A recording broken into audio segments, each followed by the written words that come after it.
Good Tuesday morning, Utah. Time is currently 5:43. We're going to open up with our ongoing flood concerns because they do continue. We still have multiple warnings, watches, and advisories in place. A flood warning, that tells you that either flooding is occurring now or it is expected. The Bear River below the Woodruff Narrows, the Sevier River near Hatch, and the Logan River near Logan. For most of these, we're expecting mainly minor flooding, but for the flood watch, that typically means that flooding is a possibility. That still includes the Duchesne River near Mighton.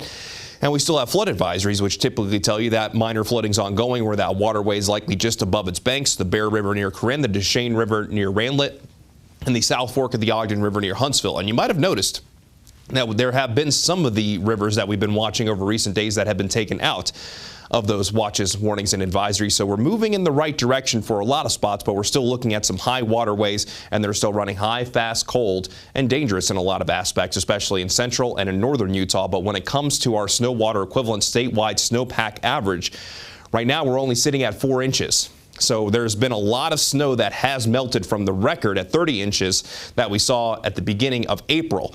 But don't let that 4 inches just kind of fool you, because when you talk about our sub-basins, this is the Little Cottonwood Canyon snowpack, and as of this morning, it was still sitting at 39.3 inches of snow water equivalent. So while that's 4 inches statewide average shows you what's happening across the entire state, it doesn't really tell you what's happening in those local basins. So we're still keeping a close eye on all of those waterways, and we'll continue to keep you posted. But speaking of Little Cottonwood Canyon, Alta, it still looks like winter. Absolutely beautiful, but there is a lot of snow as you look off toward Sugarloaf out there this morning. And then as we make our way down into southern Utah, got some high cirrus clouds painting a very pretty picture at Bryce Canyon. It's going to be a beautiful day if you're going to go for a hike at Bryce Canyon, go see some of the hoodoos.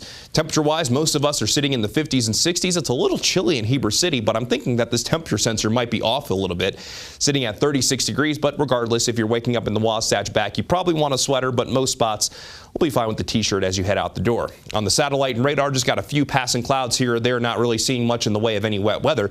But when we expand the view, the setup today, not too different from yesterday. High pressure to our east, a stalled out system just to our northwest, but a bigger system to our southwest.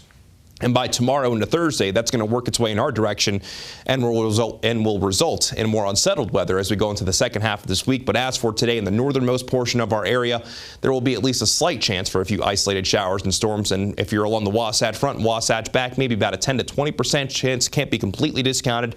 But for most of us, we'll stay on the dry side of things, and we'll play that forward here on the Futurecast, where again, maybe a few spotty showers and thunderstorms, but that overall chance for wet weather in the northern half of our area fairly low. Then the chance for wet weather goes away as we go into tonight. We lose that daytime heating, but then for our Wednesday, as that system starts to work its way towards us, the chance for showers and thunderstorms will start to increase. Still not going to be a great chance for our Wednesday, but that chance will be increasing even more, especially in northern Utah going into our Thursday and into our Friday. But as for today, your hourly forecast on the Wasatch front, after our mild start, we'll see those temperatures warming up as we make our way from mid-morning into the afternoon. By 1 o'clock, a temperature near 80 degrees, just a slight chance, but otherwise mostly sunny to partly cloudy skies as daytime highs will come in very close to what we saw yesterday, with most of us topping out in the 70s and 80s, low to mid 80s along the Wasatch front. Daytime highs generally in the 70s in the Wasatch back. 76 for Embry, 79 for Richfield, then down in southern Utah, high of 83 in Lake Powell, 68 in Bryce Canyon, and 90 degrees in St. George. But thanks to upslope flow over the next couple of days, daytime highs will go from around 90 degrees today in St. George to the mid and upper 80s for our Wednesday and Thursday, before we're back in the 90s with a slight chance going into this upcoming weekend. Then along the Wasatch front, a slight chance for today, middle 80s. Then those temperatures will start to ease down a little bit. Then we're looking at scattered showers and thunderstorms Thursday into Friday, and holding on to some wet weather potential even into and through this upcoming weekend.